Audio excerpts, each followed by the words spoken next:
Nos encontramos con el doctor especialista en Derecho Laboral, Palomino, con el doctor Julio Palomino, y se nos quedó pendiente hablar también de cómo las pequeñas, medianas y grandes empresas evalúan, ¿no? Hacen un balance sobre su productividad, ¿no es cierto? Eso es importante. Acabamos de mencionar aquí a Montalvo, nuestros queridos auspiciadores, y hablamos de una empresa que le brinda trabajo pues a jóvenes, a nivel nacional, en varias sedes, y esto es importante porque genera un círculo virtuoso de trabajo. Pero ¿cómo analizamos, cómo hacemos el balance de la productividad, doctor Palomino? Excelente pregunta, Judy. Mira, pero antes de contestar esta pregunta quiero dar un dato estadístico, ¿no? El 84% más o menos de trabajadores formales laboran para microempresas. Ya, o sea, ahí nomás... Qué interesante. Ahí está la fuerza trabajadora. Así es, pero cuando hablamos de microempresa, el régimen es distinto a una empresa de régimen general, porque los beneficios también son menores, ¿no?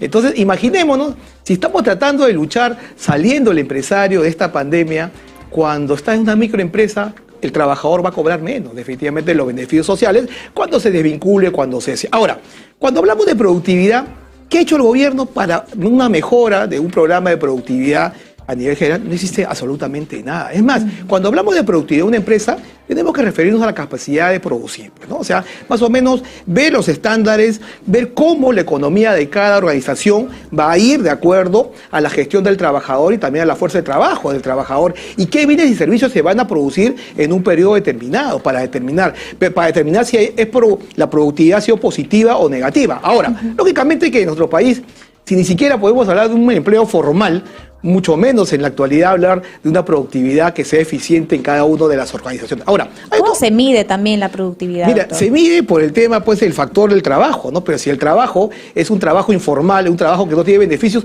¿ustedes quieren realmente que el trabajador le va a poner punche a esta situación? Muy complicado. Es muy complicado. Y también hay otro dato estadístico, ¿no? Que el trabajador peruano labora más tiempo que un trabajador en Latinoamérica, 3 veces más en el tiempo. Eso y gana menos. Eso es lo terrible. Y gana menos, pues, y gana menos. Entonces, no, eso es cierto, porque la experiencia, Karen, nos ha enseñado que, por ejemplo, los ciudadanos extranjeros de Venezuela, por ejemplo, nos comentan que allá la jornada laboral es más corta. ¿O estoy equivocada? Es verdad, y se sorprende porque cuando ha venido la migración venezolana, dice, ¿por qué el peruano trabaja más? Se sorprende, ¿no? Porque la jornada allá en Venezuela es menor, ¿no? Creo que de 6 horas. Sí, bueno, claro, sí. De 6 horas. De 6 horas. Ahora, lógicamente que a nivel de Latinoamérica, el trabajador peruano se pone pues a disposición al trabajador más tiempo de lo normal, 3 veces más, dice. Entonces, imaginémonos que si pone 3 veces más y es informal, ese trabajador, ¿qué va a percibir, no? También está sujeto, pues, a una situación de mantener la canasta familiar, su hogar, y esto es muy complicado porque mientras no se den las condiciones necesarias y no hay una política adecuada en el Ministerio de Trabajo y Producción de Empleo, esto no va a caminar. Y las cifras van a seguir aumentando de la informalidad laboral, porque ya se habla mucho ya de la precarización del empleo. Si antes de la pandemia era así, ahora es peor, pues, ¿no? ¿Y qué medidas, digamos, se podrían adaptar para revertir esta situación? ¿Cuál sería, digamos, una propuesta para el Ministerio de Trabajo? Primero, de no dar esas normas muy rígidas en contra del empleado. Eso es lo primero que tiene que hacer.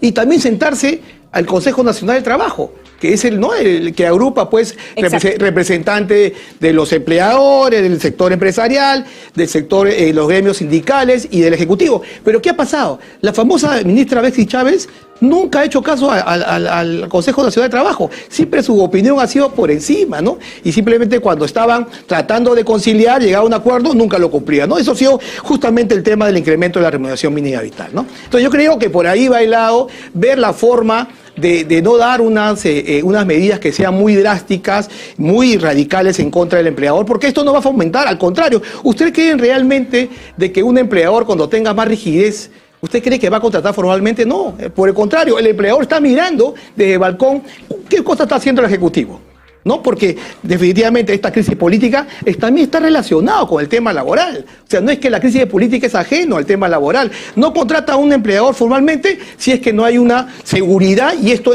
en la actualidad no existe en otro país.